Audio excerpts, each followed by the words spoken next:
नाम है आपका और कहाँ से आप तशरीफ? मेरा नाम सलमान हुसैनी नदवी है, लखनऊ से मेरा ताल्लुक़ है और मैं ख़ुद मानवता के सिलसिले की एक तंजीम चलाता हूँ। ये जो तंजीम यहाँ पर है उसका मुझसे ताल्लुक़ है, मेरा उससे ताल्लुक़ है।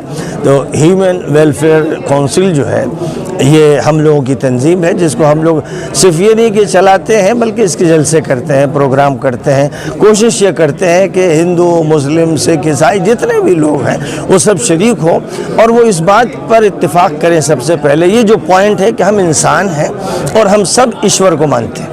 उसके बाद आगे हो सकता है इख्तिलाफ हो या अलग अलग तरीक़े हो, तो उनमें कोई वायलेंस नहीं होना चाहिए, तशद्दुद नहीं होना चाहिए। जो बात भी हो वो किसी भी इंसान की इंसानियत को मलहूज़ रखते हुए प्रेम की होनी चाहिए, मोहब्बत की होनी चाहिए। मोहब्बत से दिल जीते जाते हैं, मोहब्बत से दिमागों को अपील किया जाता है, नफ़रत से दूरियां होती हैं, नुकसान होता है। जिस तरह के देश में हालात बने हुए हैं, हिंदू मुस्लिम बहुत ज़्यादा मतलब विवाद आपस में हो रहे हैं, तरह तरह की चीज़ें आपके सामने हैं, मैं कहना नहीं चाहूँगा।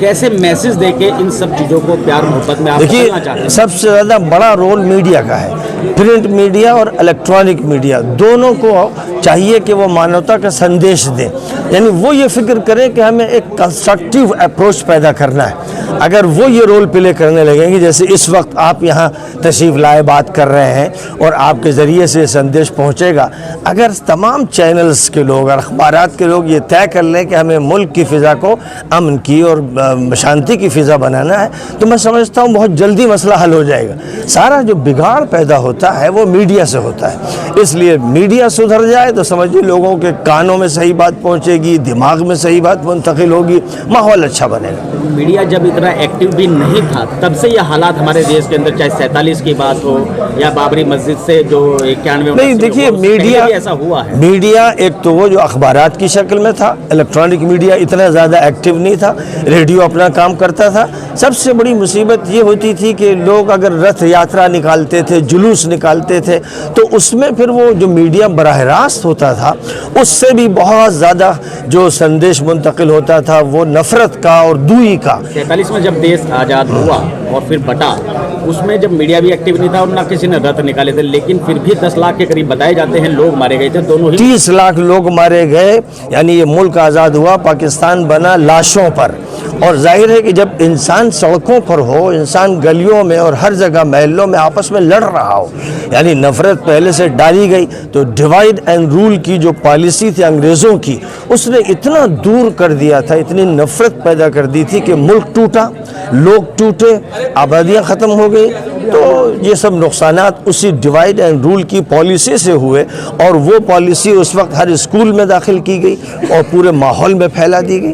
आज हम आज़ाद जब हुए थे 47 में, तो हमें चाहिए था कि डिवाइड एंड रूल की पॉलिसी से आज़ाद हो जाए, हम उस पॉलिसी से जुड़े रहे। ये सबसे बड़ी खतरनाक बात। आज आप भी इस बात को कह सकते हैं कि हमें उस समय आज़ाद मानसिक तौर पर होना चाहिए था, हमें जानकारी होनी चाहिए थी, नफरतें भरी गई स्कूलों के अंदर उस समय। तो उस समय के लोगों ने आपके जैसा और हमारे जैसा तब क्यों नहीं सोचा? क्यों लोगों नहीं, ऐसा नहीं। देखिए, जो अच्छे लोग थे वो सोचते रहे, लेकिन उनको बेबस कर दिया गया। जो वो ताकतें हैं, शैतानी ताकतें कहिए, वो गालिब आ जाती हैं, उनके हाथ में फोर्स आ जाती है और वो उसका इस्तेमाल करते हैं, जिससे नतीजा ये होता है कि बच्चे हों, औरतें हों, बूढ़े हों, पुजारी हों, सब मारे जाते हैं, इंसानियत ख़त्म हो जाती है। इंसानियत को आम करने की डिवाइड एंड रूल का उस समय इस्तेमाल किया गया, यानी कि अब मीडिया कर रहा है, मीडिया कहीं ना कहीं इसमें दोषी है, आप ऐसा कहते हैं? इसमें कोई शक नहीं, इसमें कोई शक नहीं कि मीडिया का जहाँ तक ताल्लुक़ है उसको ये कसम खा लेना चाहिए कि हम इंसानियत को आम करेंगे, मानवता को फैलाएंगे, अच्छी बातों को आम करेंगे, बुराई और नफरत वाली बातों को नहीं चैनल पे लाएंगे। शुक्रिया।